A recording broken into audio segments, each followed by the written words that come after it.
Assalamualaikum warahmatullahi wabarakatuh. Halo teman-teman semua. Sebelumnya perkenalkan, nama saya Nabila Aulia dengan NIM 2121609032. Saya dari program studi Hukum Tata Negara Fakultas Syariah Winsi Samarinda.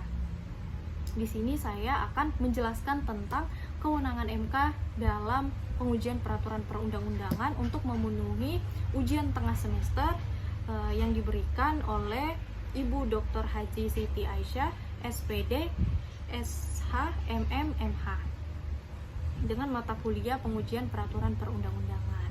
Nah, langsung saja kita masuk ke materinya, yaitu kewenangan Mahkamah Konstitusi dalam pengujian peraturan perundang-undangan. Sekedar mengingatkan teman-teman bahwa wacana MK mengalami perdebatan yang luar biasa. Selain persoalan kewenangan, salah satu hal yang paling diperdebatkan adalah mengenai kelembagaan daripada Mahkamah Konstitusi itu sendiri.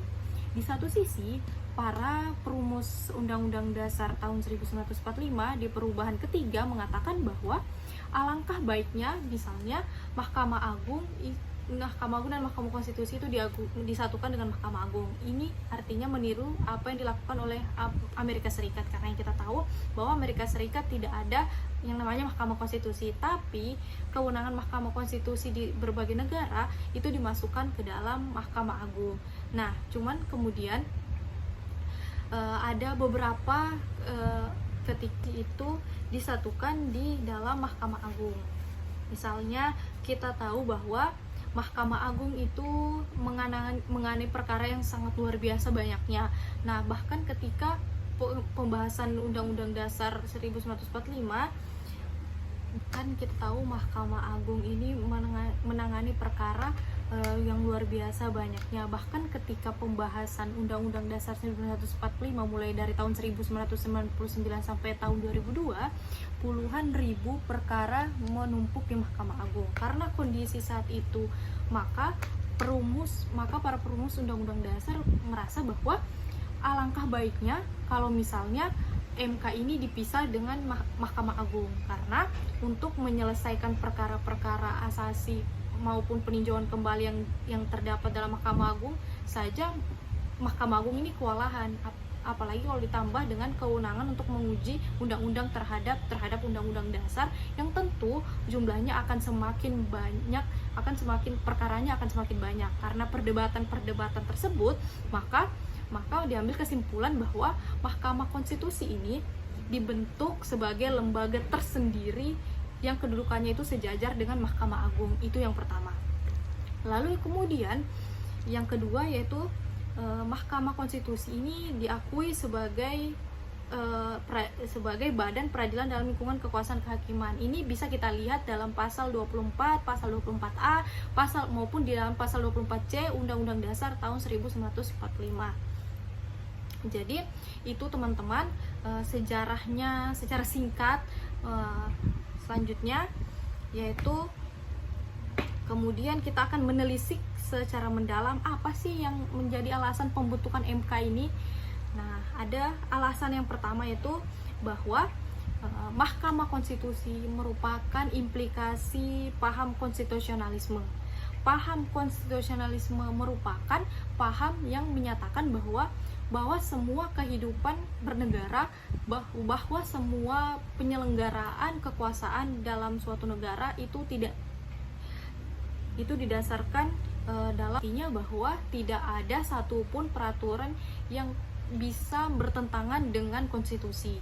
Ini sesuai dengan ketentuan pasal 1 ayat 2 Undang-Undang Dasar tahun 1945 setelah perubahan yang mengatakan bahwa kedaulatan berada di tangan rakyat dan dilaksanakan menurut Undang-Undang Dasar. Ini agak berbeda dengan Undang-Undang Dasar sebelum perubahan yang mengatakan bahwa kedaulatan berada di tangan rakyat dan dilaksanakan sepenuhnya oleh MPR. Makanya sebelum perubahan itu MPR memiliki kekuasaan yang luar biasa. Tapi setelah perubahan Undang-Undang Dasar, MPR itu turun kelas sama kedudukannya dengan ketatanegaraan yang lain. Tapi kemudian dikatakan bahwa semua kedaulatan rakyat itu dilaksanakan sesuai dengan undang-undang dasar, sesuai dengan paham konstitusionalisme tersebut, maka kemudian harus dibentuk sebuah lembaga yang bisa menjadi the guardian of constitutional, yang menjadi lembaga pengawal daripada konstitusi itu. Yang kedua yaitu adanya mekanisme check and balance. Check and balance ini artinya adalah kekuasaan yang saling mengawasi dan saling mengimbangi. Tidak boleh ada lembaga yang super power yang tidak bisa diimbangi oleh lembaga negara yang lain. Ini dengan adanya Mahkamah Konstitusi, maka MK dapat mengawasi dan mengimbangi kekuasaan legislatif yang dimiliki oleh Presiden, DPR, dan juga DPD, sehingga undang-undang yang dibentuk oleh ketiga lembaga negara itu bukan sekedar sebagai sebagai produk politik, tapi bisa dimurnikan oleh MK sebagai produk hukum. Karena yang kita tahu seperti disertasinya Mahfud MD, bahwa kualitas daripada sebuah undang-undang itu tergantung daripada konfigurasi politik. Kalau konfigurasi politiknya bagus, maka undang-undang yang dikeluarkan juga bagus. Tapi apapun ceritanya, bahwa yang namanya undang-undang itu tidak terlepas dari kepentingan politik. Kenapa? Karena lembaga yang membentuknya adalah lembaga politik. Terus yang ketiga itu penyelenggara negara yang bersih. Nah, yang Anda tahu bahwa satu-satunya syarat paling berat dalam negara adalah menjadi hakim MK. Kenapa saya mengatakan menjadi hakim MK ini berat? Karena di situ ada kata negarawan. Kalau kita terjemahkan kata negarawan ini, maknanya sangat dalam, bahwa makna negarawan ini adalah orang-orang yang tidak lagi memikirkan dirinya sendiri, tidak memikirkan kelompoknya sendiri, sukanya sendiri, tapi murni memikirkan bagaimana kepentingan yang terbaik untuk negara. Itulah makna negarawan. Untuk menjadi presiden saja tidak ada syarat harus menjadi negarawan. Tapi oleh karena itulah kemudian untuk menjadi hakim MK tidak sembarangan, maka ini diharapkan bisa mendukung penyelenggaraan negara yang bersih. Yang diharapkan putusan Mahkamah Konstitusi ini termasuk dalam pengujian perundang-undang ini bisa mencerminkan penyelenggaraan negara yang bersih. Kemudian yang terakhir yaitu perlindungan hak asasi manusia. Kenapa MK bisa dikatakan sebagai alat untuk melindungi hak asasi manusia?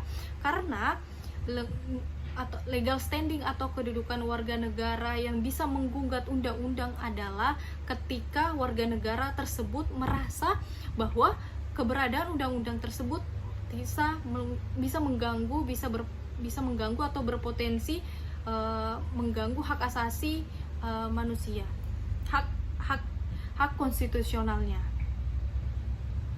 Selanjutnya yaitu bagaimana pengujian undang-undang ini dilakukan di Mahkamah Konstitusi. Itu dilakukan oleh Mahkamah Konstitusi. Kalau kita baca dalam pasal 24C ayat 1 Undang-Undang Dasar Negara Republik Indonesia tahun 1945 yang menjadi dasar konstitusional pengujian perundang-undang, maka di sana dikatakan bahwa Mahkamah Konstitusi berwenang menguji undang-undang terhadap undang-undang dasar yang putusannya bersifat final. Nah, muncul pertanyaan, undang-undang mana sajakah yang menjadi objek pengujian dari Mahkamah Konstitusi? Untuk menjawab itu, maka kemudian dalam pasal 50 Undang-Undang Nomor 24 Tahun 2003 sana diatur bahwa undang-undang yang bisa diuji ke Mahkamah Konstitusi adalah undang-undang yang dibentuk setelah perubahan Undang-Undang Dasar tahun 1945.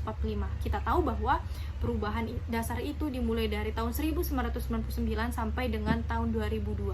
Artinya di sini kesimpulannya bahwa undang-undang yang bisa diuji dalam Mahkamah Konstitusi ini hanyalah undang-undang yang dibentuk atau sudah diundangkan sejak tanggal 19 Oktober tahun 1999.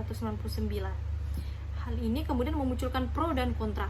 Permasalahan-permasalahan yang bisa muncul dari pengaturan pasal 50 Undang-Undang Nomor 24 tahun 2003 ini adalah bagaimana statusnya dengan undang-undang yang dibentuk sebelum 19 Oktober tahun 1999 atau undang-undang yang dibentuk sebelum perubahan Undang-Undang Dasar. Karena kita tahu bahwa undang-undang sejak 1945 sampai tanggal 18 Oktober tahun 1999 itu sangat banyak jumlahnya, dan itu sangat berpotensi melanggar hak asasi daripada warga negara. Kemudian kalau misalnya undang-undang yang dibentuk sebelum perubahan undang-undang tidak bisa diuji dalam Mahkamah Konstitusi, maka hal ini akan memunculkan yang namanya diskriminasi hukum.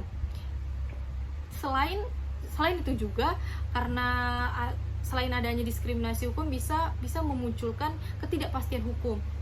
Contohnya, misalnya ada undang-undang yang mengatur tentang hak asasi seseorang. Itu dibentuk sebelum Undang-Undang Dasar tahun 1945, sebelum perubahan. Lalu kemudian ada undang-undang yang mengatur hal yang sama dibentuk pada setelah perubahan Undang-Undang Dasar 1945. Nah, naskahnya sama, peraturannya sama, tapi kemudian undang-undangnya berbeda. Satu dibentuk sebelum perubahan, satu dibentuk setelah perubahan. Yang satu bisa dibatalkan oleh Mahkamah Konstitusi, artinya dia tidak berlaku. Di sisi lain masih ada undang-undang yang mengatur hal yang sama tapi masih tetap berlaku. Ini adalah persoalan-persoalan yang tidak sederhana. Makanya kemudian dalam putusan Mahkamah Konstitusi diatur bahwa yang menjadi objek dari Mahkamah Konstitusi yaitu semua undang-undang yang baik sebelum maupun sesudah perubahan Undang-Undang Dasar. Karena kalau kita baca ulang kembali pasal 24C ayat 1, di sana tidak ada pembatasan. Di sana hanya dikatakan bahwa MK berwenang menguji undang-undang terhadap Undang-Undang Dasar. Tidak ada dikatakan sebelum atau sesudah perubahan Undang-Undang Dasar. Itu menjadi poin mengapa kemudian semua undang-undang bisa diuji di Mahkamah Konstitusi. Selanjutnya kita akan melihat bagaimana legal standing atau hak gugat yang dimiliki subjek hukum ketika akan menguji undang-undang terhadap Undang-Undang Dasar. Secara sederhana bahwa legal standing ini adalah hak yang dimiliki oleh subjek hukum tertentu untuk berperkara di pengadilan, itu secara umum. Kalau misalnya ini dikaitkan dengan pengujian perundang-undangan di Mahkamah Konstitusi, bahwa berarti legal standing bahwa hak yang dimiliki oleh subjek hukum untuk menguji undang-undang terhadap Undang-Undang Dasar di Mahkamah Konstitusi. Untuk memahami lebih sederhana daripada pengertian legal standing ini atau hak gugat ini adalah misalnya begini. Ada permasalahan di antara si A dan si B. Ini adalah permasalahan warisan. Nah, A dan B ini sama-sama ahli waris, tapi kemudian warisan tersebut dikuasai oleh si A. Maka kemudian si B ingin menggugatnya di pengadilan. Ternyata si B tidak menggugat sampai kepada hari tertentu. Lalu kemudian temannya si B, yaitu si C, melihat bahwa ini kenapa si B tidak mau menggugat harta warisan itu. Maka si C ini kemudian menggugat harta warisan itu ke pengadilan. Pertanyaannya, apakah hakim ataupun pengadilan bisa menerima gugatan daripada si C? Itu tidak bisa, karena si C ini tidak memiliki legal standing atau hak untuk menggugat, karena yang pertama dia tidak ada sangkut pautnya dengan harta warisan itu tadi. Yang kemudian yang kedua, ketika misalnya seandainya hakim mengabulkan permohonan si C, itu tidak berimplikasi terhadap si C, karena memang kalau misalnya warisan itu bisa digugat oleh si C, itu akan jatuh kepada si B, bukan si C. Dari sini kita bisa simpulkan bahwa yang bisa menjadi pemohon ataupun penggugat atau dalam pengujian perundang-undangan dalam Mahkamah Konstitusi ini adalah subjek hukum yang hak konstitusionalnya, hak konstitusional atau hak asasinya berpotensi dilanggar dalam undang-undang. Jadi potensi itu tidak ada, maka tidak mungkin bisa memiliki legal standing untuk menguji undang-undang. Apa contohnya? Contohnya misalnya begini, seandainya ada suatu peraturan yang membatasi hak saya misalnya untuk mencalonkan diri sebagai anggota legislatif.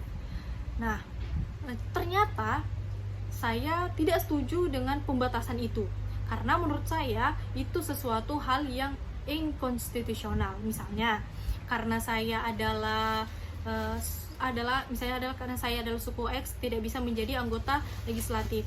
Itu saya gugat di Mahkamah Konstitusi. Apakah saya mendapatkan legal standing? Iya, karena saya sedang mencalonkan diri menjadi anggota legislatif. Artinya ada potensi hak saya itu dilanggar oleh undang-undang tersebut. Nah, selanjutnya yaitu kita akan mengkaji lebih dalam siapa saja yang memiliki legal standing untuk menguji undang-undang. Kalau tadi kan kita katakan bahwa yang belum memiliki legal standing yaitu subjek hukum yang berpotensi hak konstitusionalnya, hak asasinya itu dilanggar oleh berlakunya sebuah undang-undang. Nah, pertanyaannya, subjek hukum itu siapa? Yang pertama yaitu yang bisa menjadi penguji ataupun pemohon di dalam pengujian perundang-undangan adalah perorangan warga negara Indonesia. Jadi warga negara, terus kemudian yang kedua kesatuan masyarakat hukum adat sepanjang masih hidup dan sesuai dengan perkembangan masyarakat dan prinsip NKRI yang diatur dalam undang-undang. Yang ketiga, badan hukum publik atau privat, dan yang terakhir adalah lembaga negara. Jadi ternyata lembaga negara kita juga ini bisa memiliki legal standing dalam menguji undang-undang. Hal ini bisa terjadi kalau misalnya keberadaan undang-undang itu kalau misalnya kelembagaan undang-undang itu bersangkutan berpotensi untuk melanggar hak konstitusional daripada lembaga yang bersangkutan. Nah, selanjutnya itu masuk ke materi yang terakhir, yaitu bentuk-bentuk terhadap undang-undang di Mahkamah Konstitusi itu secara sederhana atau secara umum bisa dibagi atas dua. Yang pertama itu yang namanya pengujian secara formil, dan yang kedua itu pengujian secara material. Nah, pengujian secara formil ini artinya yaitu pengujian yang undang-undang yang dari aspek proses pembentukannya. Dalam pengujian formil ini, apa sih yang menjadi acuan terhadap Mahkamah Konstitusi? Acuannya tentu yaitu apa yang berada dalam pasal 22 pasal 22A Undang-Undang Dasar Negara Republik Indonesia tahun 1945. Nah, kalau misalnya pengujian material ini adalah pengujiannya ini terkait kemungkinan pertentangan antara suatu norma dengan norma yang lebih tinggi, atau menyangkut kekhususan suatu norma dibanding dengan norma-norma yang bersifat. Ini berdasarkan norma-norma dalam Undang-Undang Negara Republik Indonesia tahun 1945. Baik teman-teman, itu tadi sedikit materi yang dapat saya jelaskan mengenai kewenangan MK. Semoga materi yang saya jelaskan tadi dapat bermanfaat bagi kita semua, bagi saya sendiri dan bagi kalian juga. Kurang dan lebihnya mohon dimaafkan. Wassalamualaikum warahmatullahi wabarakatuh.